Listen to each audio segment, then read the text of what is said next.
Hello everyone, my name is Sandra Gleeson. I'm the tax lecturer with Accountancyschool.ie on both the Taxation or TX and Advanced Taxation ATX exams. In this session, I'm going to focus on VAT cross-border rules for the TX Irish variant exam, and I'll cover the treatment of imports, exports and intra-EU trade, place of supply rules, VAT treatment for various cross-border transactions, and we'll have a look at some real-world examples and calculations. So the first thing I want to point out is the syllabus for TX on cross-border VAT rules.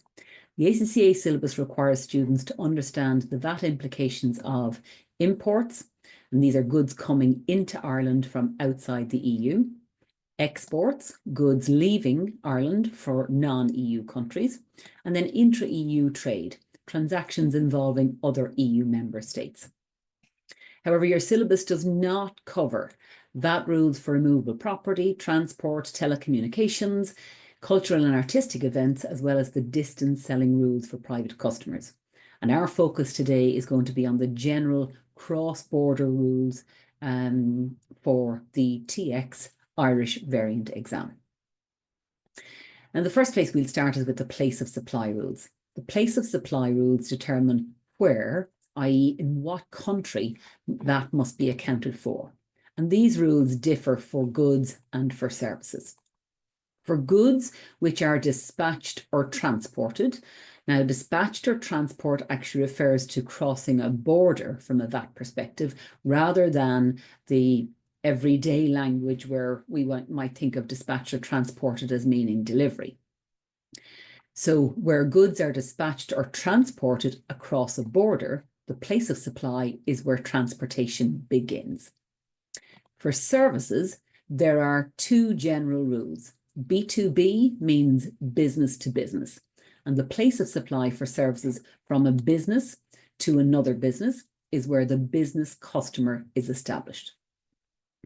B2C means business to consumer, and the place of supply for services supplied by a business in one member state to a private consumer in another member state is the country where the supplier is established. So what does all this mean for VAT? Understanding the place of supply rules is necessary for determining the correct VAT treatment in any cross-border transaction.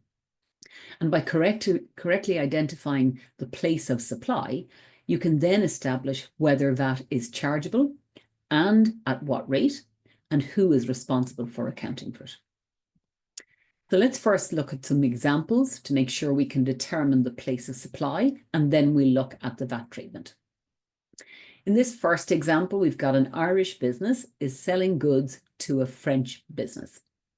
Applying the place of supply rule for goods which are dispatched or transported across a border, the place of supply is where transportation begins. The goods were dispatched from Ireland, so the place of supply is Ireland. In this next example, an Irish business is selling goods to an Australian business, so the goods are going outside the EU. Again, because the goods are dispatched or transported across a border, the place of supply is Ireland, as Ireland is where transportation begins. In the third example, we look at services. So we've got an Irish business is selling services to a German business. The place of supply we know for services depends on whether it is a B2B, business to business, or B2C supply. As in this example, the services are between two businesses. The place of supply is where the business customer is based. And then our fourth example, in this example, we've got an Irish business is selling services to a private Italian consumer. So this is a B2C supply, and the place of supply is Ireland, because Ireland is where the supplier is based. Now, in the ACCA TX exam, misidentifying the place of supply could lead to incorrect VAT calculations and lost marks. So these rules are important to understand. Now let's determine the VAT treatment for each of those four examples once we can determine the place of supply.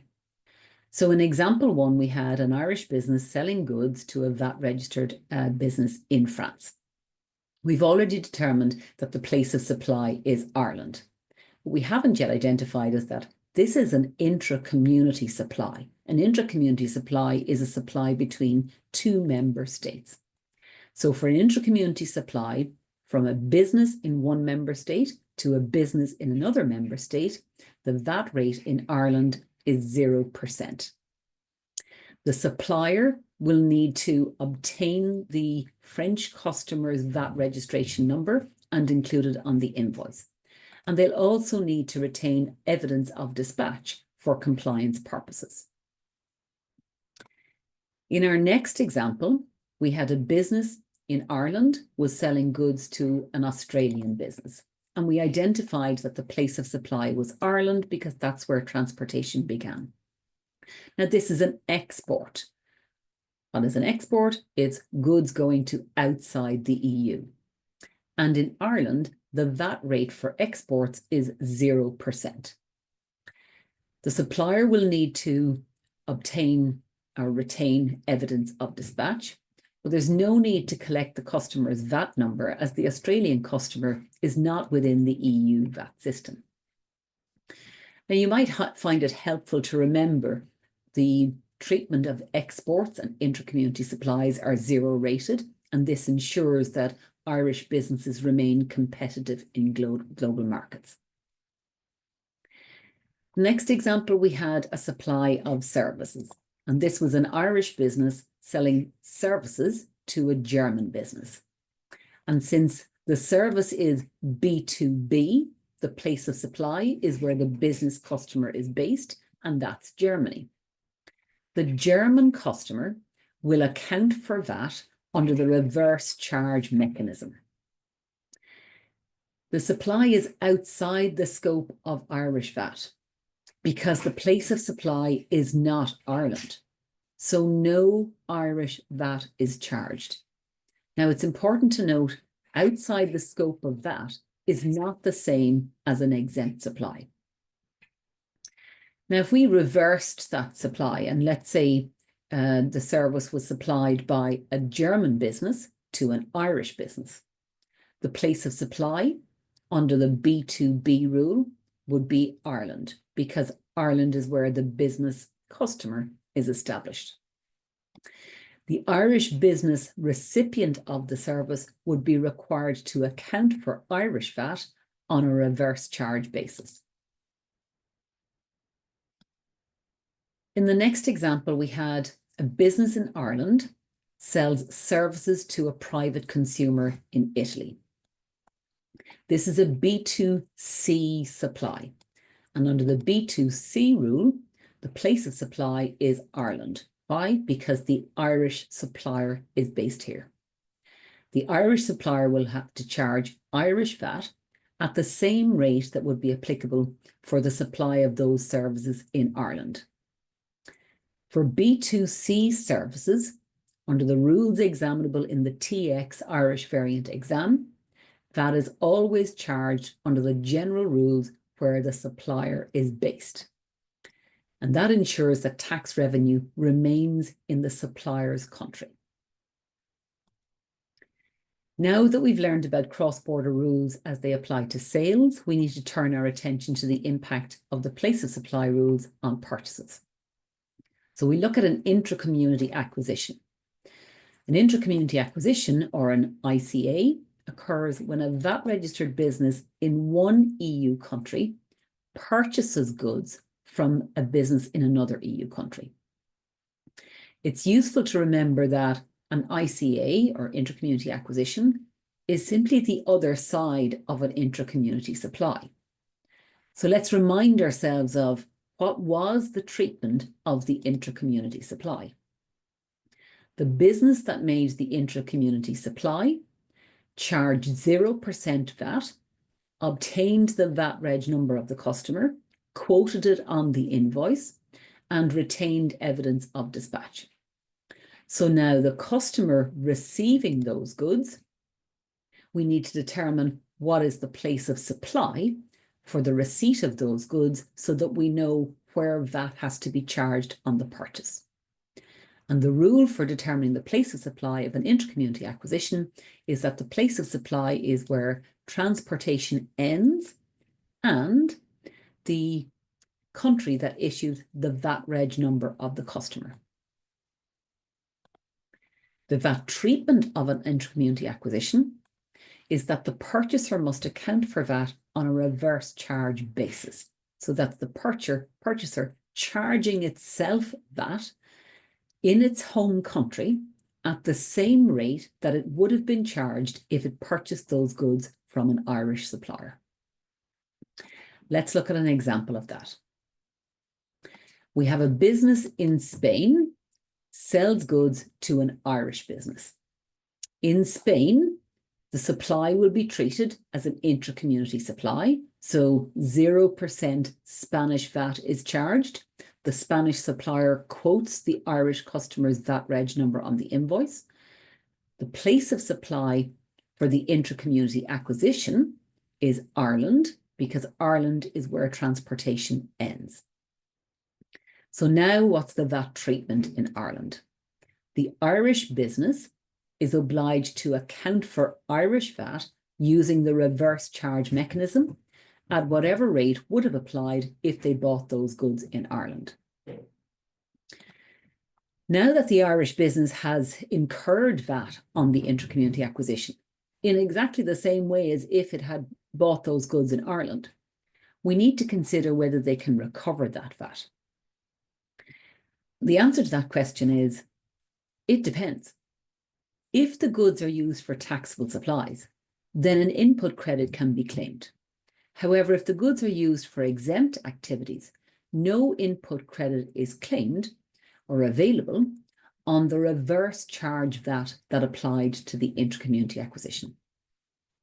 Now, a common mistake in exams is automatically claiming an input credit for VAT on an intra-community acquisition. So you must remember in the exam, you can only claim an input credit for reverse charge VAT if the goods will be used for taxable activities. And that's consistent with the general rule for VAT deductibility.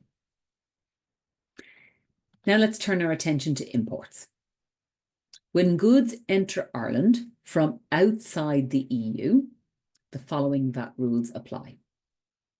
The place of supply is the point of importation. So for imports into Ireland, the place of supply is Ireland. And remember, the place of supply is the rule that determines in what country that will be charged. So for an importation into Ireland, that will be charged in Ireland. How is the VAT calculated? It's calculated based on the cost insurance freight value, frequently abbreviated as CIF. There are 3 payment options. The VAT could be payable at importation, or the purchaser may have entered into a deferred payment arrangement with revenue, in which case the VAT would be due the 15th of the following month. Or the trader may have availed of postponed accounting. And where postponed accounting is used, the trader will account for VAT themselves on a reverse charge basis in their VAT-free return. So very similar to the treatment that we apply to intra-community acquisitions. In the exam, if the examiner does not tell you that the business can use the deferred payment or the postponed accounting method, you should assume that VAT was paid when the goods arrived in customs in Ireland. So now we know VAT will need to be paid on importation of goods. We need to consider what rate of VAT applies. And again, the VAT rate is the same rate as if the goods were purchased in Ireland. We're now going to look at a solution. And this is a practical exam style case. Borderline Limited is an Irish VAT registered company, and we're given a list of its purchases and sales. We are told all of the amounts provided are exclusive of VAT. So first we'll need to set up our VAT computation, which includes an output VAT section and an input VAT section. And now we need to work through each of the purchases and sales and determine the VAT treatment. And the first one we've got is sales to Irish customers of 340,000.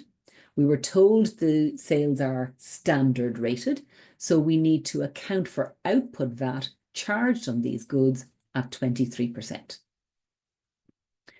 The next item is intra-EU sales or intra-community sales of 280,000. The VAT charged on these was 0%. And even though it's 0%, you still must show this line item in your exam to get the marks. Next, we've got exports to Japan. The exports to Japan are 230,000. Again, VAT at 0% is charged on exports. So we need to show the examiner, here's the exports, VAT at 0% equals €0 VAT. The next item we have to deal with is the purchase of machinery from the EU of 100,000. And this is an intra-community acquisition.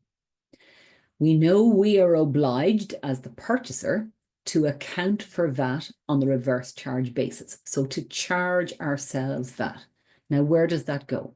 It goes into our output VAT section. So once we include the output VAT at the standard rate, the same rate that we would have paid if we bought those goods in Ireland, we have now incurred VAT, and we can consider whether or not we're entitled to recover that VAT.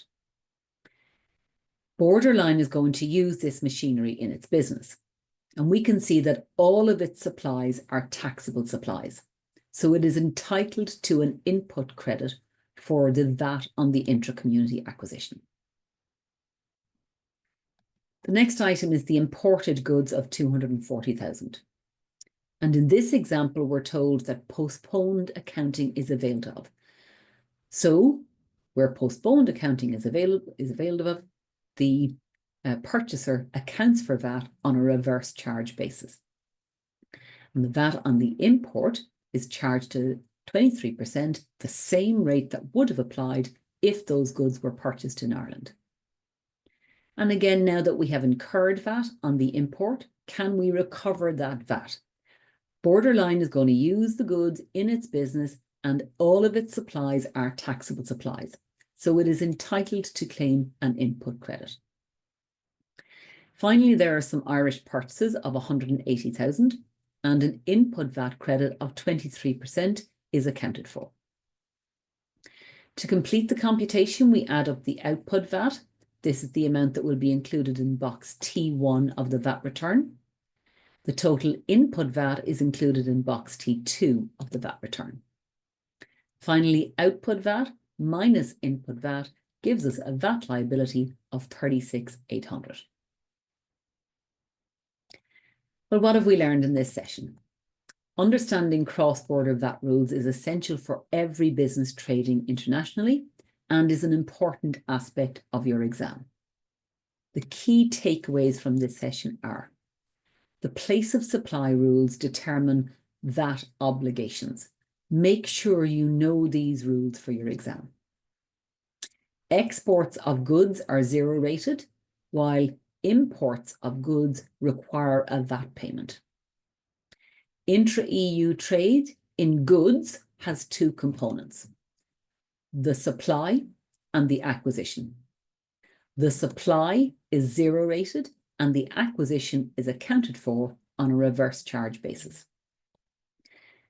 There are two rules for determining the place of supply of services. The B2B, business to business, requires the reverse charge basis to collect VAT in the country in which the services are received. B2C, supplies of services, are treated in the same way as supplies of those services to private consumers in the home country. Now, it is worth noting that there are many exceptions to these rules, and we've only covered the general rules applicable to the ACCA TX Ireland variant exam. And now for my final words of wisdom. The key to passing your exam is practice, practice, practice. Once you understand these rules, it's important to practice the application of the rules to exam style questions. I wish you the best of luck in your studies.